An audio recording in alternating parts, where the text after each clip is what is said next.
Bueno, comenzamos la unidad 9 y en esta unidad seguimos trabajando con transformaciones lineales, pero en este caso de un espacio vectorial en el mismo espacio vectorial. Y lo que queremos ver es estos autovalores y autovectores de una transformación lineal. Bueno, entonces tomamos un espacio vectorial B de dimensión n y una transformación lineal, como recién dijimos, de B en B. Lo que queremos en esta unidad es hallar una base del espacio vectorial B, tal que la matriz de la transformación lineal en esa base, o sea, T en B, sea de esta forma. El transformado del primer vector en la base B, o sea, las componentes de ese transformado, estas. Las componentes del segundo vector, o sea, del transformado del segundo vector, estas. Y así, las componentes del transformado del último vector de la base, estas. O sea, lo que queremos es hallar, si se puede, no siempre es posible, pero si se puede, hallar una base B tal que T en B sea diagonal. Pero acá podemos ver que si T en B queremos que sea esta matriz diagonal, entonces, ¿esto qué quiere decir? ¿Estas qué son? Son las componentes del transformado del primer vector de la base. O sea que el transformado de B sub 1 es lambda 1 por el primer vector de la base y 0 por el resto. O sea que el transformado de B sub 1 es lambda 1 por B sub 1. Similar para el segundo. Estas son las componentes del transformado del segundo vector de la base.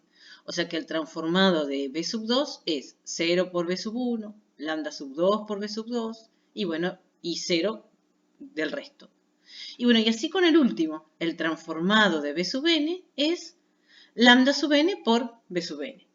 Entonces lo que queremos es eso en realidad, es encontrar una base B tal que el transformado de cada uno de esos vectores sea igual a lambda i por B sub i. Y esto para todos los vectores de la base, para todos los i desde 1 hasta n. O sea que entonces en realidad lo que estaríamos buscando son vectores no nulos que se transforman en vectores paralelos o en el vector nulo. Acá el lambda podría ser el número real 0 y entonces en ese caso nos quedaría que esto es el vector nulo. Entonces buscamos esos vectores no nulos que se transformen en un vector paralelo o en el vector nulo. Bueno, entonces vamos a primero dar la definición de autovalor y autovector. Entonces vamos a decir que un lambda, un número real, es un autovalor de la transformación si existe un vector B no nulo, tal que el transformado de B es lambda por B. Y al vector B, que verifica esto, lo vamos a llamar autovector asociado a lambda.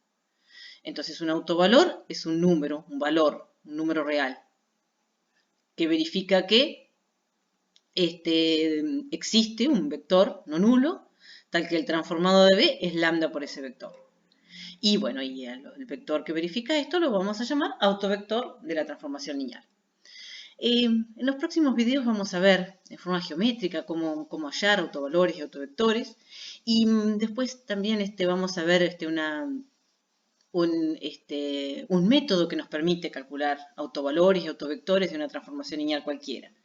Pero bueno, por ahora lo que vamos a ver es, vamos a demostrar que el conjunto B sub lambda, formado por todos los vectores del espacio vectorial, tal que el transformado de esos vectores es lambda por el vector, o sea, el conjunto de todos los vectores que verifican esto, forman un subespacio del espacio vectorial B. Y lo vamos a demostrar. Queremos ver que esto es un subespacio, entonces lo que queremos ver es que cumple las tres condiciones. Entonces, primero, que el vector nulo pertenece a este conjunto, este conjunto en principio.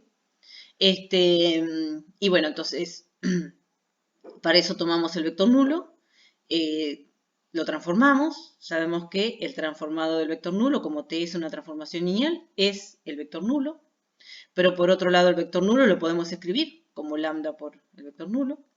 Entonces, bueno, como tenemos que el 0 verifica que el transformado de él es igual a lambda por el vector, entonces el vector nulo pertenece a B sub lambda.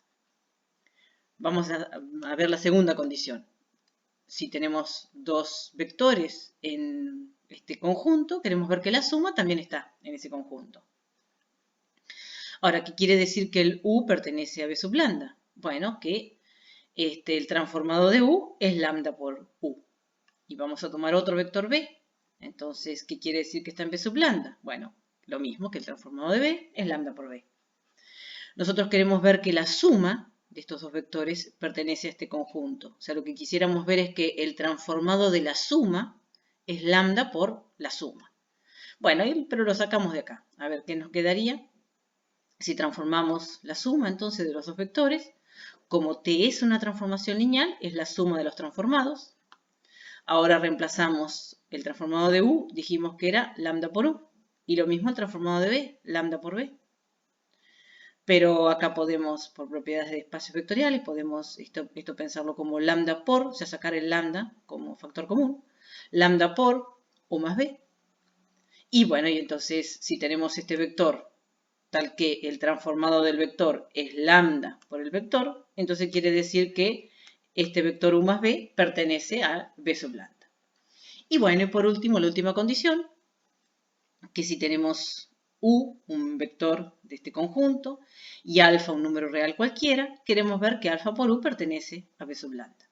Bueno, lo mismo, o sea, ¿qué quiere decir que el U esté acá? Que el transformado de él es lambda por el vector.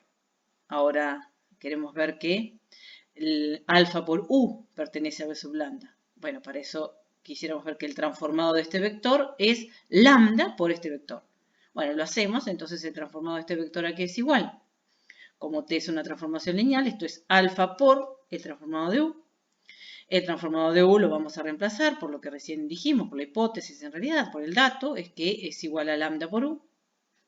Esto lo podemos reordenar y esto es lo mismo que por una de las propiedades, ¿no? Esto es lo mismo que lambda por alfa por U.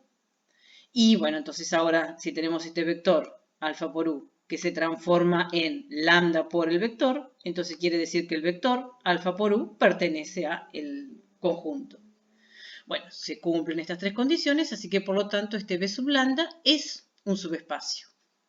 Y bueno, y acá podemos observar que en este conjunto, en este subespacio, están el vector nulo, bueno, es lo que recién probamos, y además los vectores que son no nulos son los autovectores asociados a lambda.